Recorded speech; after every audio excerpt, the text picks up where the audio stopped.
জাতিসংঘে ভাষণ দিতে যুক্তরাষ্ট্রের নিউ ইয়র্কে পৌঁছেছেন অন্তর্বর্তী সরকারের প্রধান উপদেষ্টা অধ্যাপক ড মোহাম্মদ ইউনূস। নিউ ইয়র্কে স্থানীয় সময় সোমবার প্রধান উপদেষ্টার আগমনকে কেন্দ্র করে নিউ ইয়র্কের জন এফ কেনেডি আন্তর্জাতিক বিমানবন্দরে আনন্দ সমাবেশ করে বিএনপি এবং একই সঙ্গে বিক্ষোভ সমাবেশ করেছে যুক্তরাষ্ট্র আওয়ামী লীগ।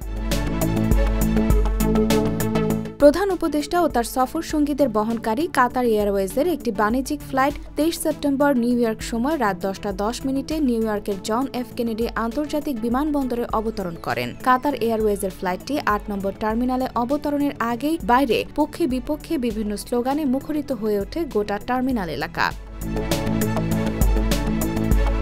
সোমবার সন্ধ্যা থেকেই জেএফকে বিমানবন্দর এলাকায় যুক্তরাষ্ট্র আওয়ামী লীগ ও অঙ্গ সংগঠনগুলো প্রতিরোধের লক্ষ্যে প্রতিবাদ সহ বিক্ষোভ প্রদর্শন করে।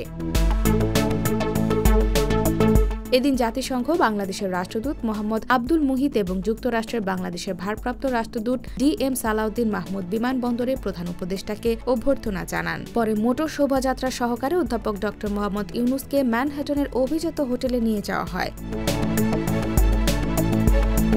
এর আগে প্রধান উপদেষ্টা ও তার সফর সঙ্গীদের বহনকারী কাতার এয়ারওয়েজের বাণিজ্যিক ফ্লাইটটি সোমবার ভোর 5টায় ঢাকার হযরত শাহজালাল আন্তর্জাতিক বিমানবন্দর ছেড়ে যায়। 27 সেপ্টেম্বর জাতিসংঘের সাধারণ পরিষদের অধিবেশনে ভাষণ দেওয়ার কথা রয়েছে ড ইউনূসের। IBTV USA, new York.